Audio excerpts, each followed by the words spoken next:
Hey guys, Metal Viking 82 here, back with a new Viking Orations. Got a live show review for you today. Yes, finally, over the weekend, my 3-year drought of going to a live show came to an end when I attended the Heavy Hell 3 Fest on Saturday. It was 10 hours, 17 bands to choose from. A lot of fun, a lot of memories that I will keep with me for a long time. Finally got to meet a lot of people that I've talked to through the power of the internet, through Facebook and everything, over the last year and a half, 2 years or so. Saw a lot of local bands that I had become friends with, members of, and of course, one of the big highlights, one of the first things I did when I got there, because I actually got there about a little under an hour before the doors opened, was I finally got to meet Sean, the owner-operator of Wise Blood Records. Finally, after about a year and a half of talking to each other, finally got to meet face-to-face for the first time. Great guy. And I did buy some stuff from his little table, but that'll be in a different video because I got some other stuff that I had gotten in the mail from him before the fest that I want to show as well. So I'm just going to combine it all into one video. In this one, I'm just going to talk about the, there's no real order of how I'm going to go through these bands. Basically, I'm going to do all of the non-local bands first that I actually saw, because of course I couldn't see every band. I mean, I tried to. They had an inside stage and an outside stage, and a lot of times the set list, like one band, let's say, would end at 11 or say 155, and then next band that's on the outside stage was going to be on at 155. So you were hopping constantly, and there was times where I just took a break and was like, I don't really want to catch this band right now. Maybe another time or whatever. But and of course, I also took a bunch of stuff with me to try to get signed, because that's how I do things when I go to shows, and I actually succeeded. The only band I didn't get a chance to actually get together with to try to get stuff signed was the inside stage headliner, Demiricus, local band. So didn't get to get anything signed from them, and there are a few things that I didn't get complete lineup signatures from, but it is what it is. I will show all that later on. So I'm just going to kick things off by talking about, like I said, the non-local bands that I saw their sets for, starting off with Borberopsis. Now, this Ohio-based doom death outfit were the first non-Indiana band whose set I checked out, and I'd not heard of them until the Heavy Hell 3 lineup was announced, and so I checked out their music briefly, just kind of get an idea of what they sounded like, and I was definitely excited to see how they translated live. And honestly, I think they were freaking awesome. Excellent guitar work, mixing the kind of fast-paced riffs with more traditional, slower and heavier doom-style riffing, topped off with some really powerful growls. The whole band was just on point, and I really enjoyed their set and would gladly see them again if they ever came back this way. Next up, I saw Jesus Wept, and I was already familiar with this band's brand of melodic death metal, yet I'd not heard their new EP, Psychedelic Degeneracy, before going to this show. So, their set I knew would probably have a lot of songs from that new EP. So this would be the first time I was actually going to get to hear anything off of it, and honestly, these guys whooped ass. The vocalist CC delivered a very killer and varied performance. I think there were some really nice blast beats, and just all around, it's just their whole set was just really heavy sounding, and I really enjoyed it. And where we were at when you walked in, you got the sound booth back in the back, and then there's like a little bit of a space, and there's a little railway to kind of separate out the I guess you say the stage area or the floor area from the line to get to the bar to get beer and everything. And I kind of, stayed there kind of at the rail, because not many people were getting beer at that time, surprisingly, or they were at least going through the floor area and going to the bar. And, Jesus Wept got started, and I was just getting ready to take my very first picture of their set, because I was trying to get pictures, though I didn't get as many as I would like. And I felt somebody tap me on the shoulder, and I'm like, who the fuck is touching me? And I turned around, and lo and behold, there is Necrotic Nick and Jammin' John from Thralls of Metal.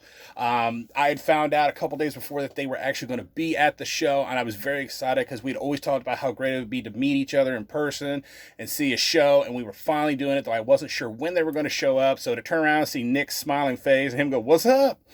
was freaking awesome. And we ended up spending the rest of the day pretty much, hanging out, checking out bands. Of course, there was times they went off and did their thing, I went off and did my thing, but then we would meet back up and check out a band.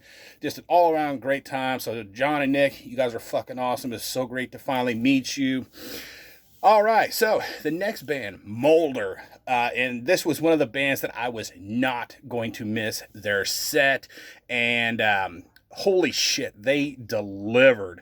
Pure death thrash madness with solid drumming, scything guitars, and honestly one of the heaviest bass tones that I heard all night, topped off by Aaron's John Tardy-ish vocal delivery. It honestly made for one of my favorite sets of the entire fest. Next up was Yatra. Maryland's Yatra were announced as a replacement to Fistula, who had to drop off of the event. So when they announced that Yatra was going to be taking their place, I was super excited. And honestly, I would just say I was elated is more like it, as I had just recently gotten into their music and had heard a lot of great things about their live performance, all of which they lived up to. Solid drum work with some great blast beats, really heavy sounding guitars with some nice guitar solos, and watching vocalist Dana Helmuth deliver his powerful growls with the stage fan blowing his hair up, everything was just absolutely badass, and I really think added to the performance for me. And then of course bassist Maria held her side of the stage on lockdown, laying down a solid backbone for all the songs while headbanging away. If you get a chance, go see them. They are freaking awesome. Next up, another band that I was not familiar with until they announced the lineup for this fest, and that was Escuela Grind. This New England-based grindcore power violence band, again, they were another discovery upon HH3's announcement, and who said I was really curious to see after checking them out just a little bit, and one word describes their set, and that is heavy. Lots of blast beats, heavy guitar and bass with a very Mortician-esque vibe to them, to their pretty much their overall sound. And vocalist Katarina was a woman possessed. I mean, she dominated that stage, screaming and growling her heart out. Also dancing around during the more instrumental sections of the songs. I was really impressed with their set, and I would definitely go see them again. And then the last non-local band that I saw, basically the outside main headliner, was fucking Midnight. Oh my God. They closed out the event with a slightly shortened set due to a little bit of a rainstorm that kind of caused us a slight delay. But Athanar and company delivered a raging set and just were all over the stage, jumping on the amps, interacting with the crowd, and then ending their set with Athanar down actually in the crowd with the end of his bass on fire, waving it around people's heads and stuff like that. Just absolutely badass. And then during all this, though, the band was still very tight musically and graced us with their blasphemous take on blackened speed metal. Definitely one I would love to see again, and with a longer set for sure. Now, getting on to the local acts, the only local act that I missed was Chaff, as I wasn't really familiar with them, and checking off the ones that I did know, especially ones with friends in the band, was kind of a priority for me. And plus, the first one that was in that category didn't start for the first hour and a half, so I had an hour and a half to basically raid the merch tables, schmooze with people, get autographs where I could, pictures, things like that, before I went to go see the first local band. And that first local band was Cursed Blade. And traditional heavy metal is this band's game, and they honestly delivered an absolutely amazing set.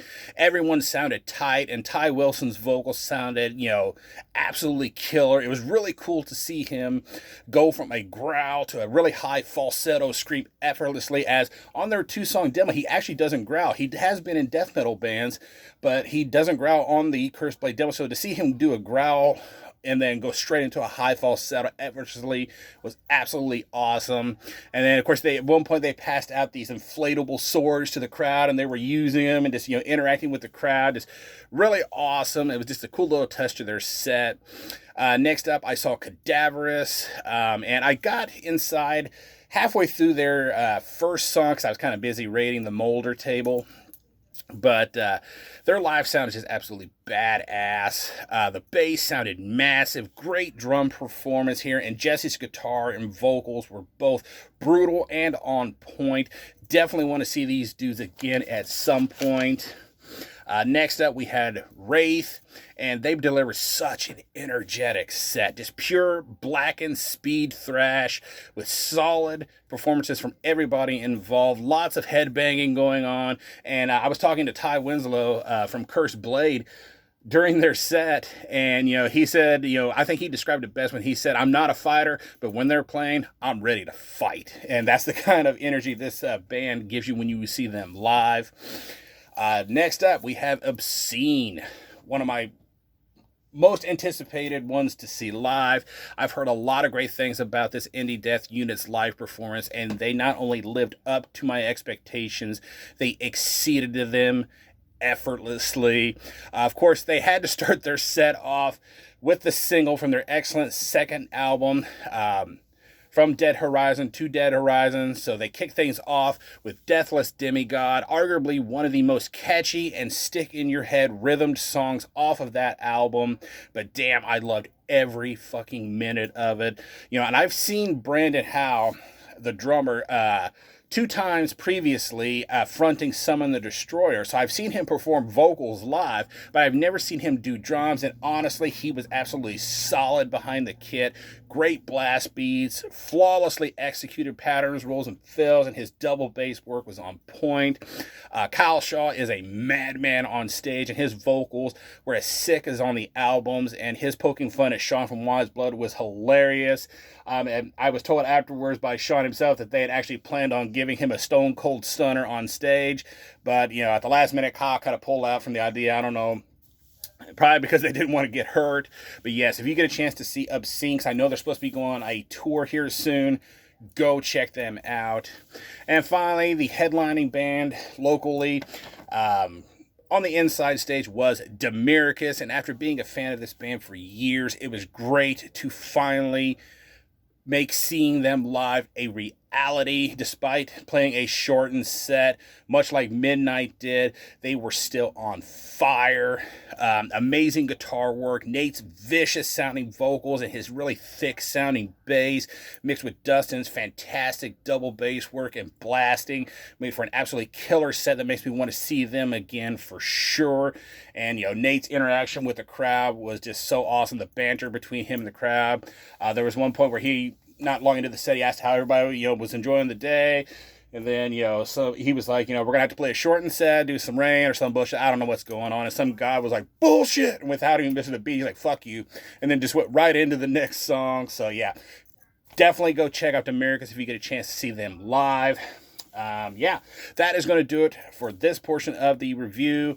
I'm going to probably do a couple more parts. One to show off all the stuff that I got signed at this fest, and then another one to show off all the merch that I picked up from the fest.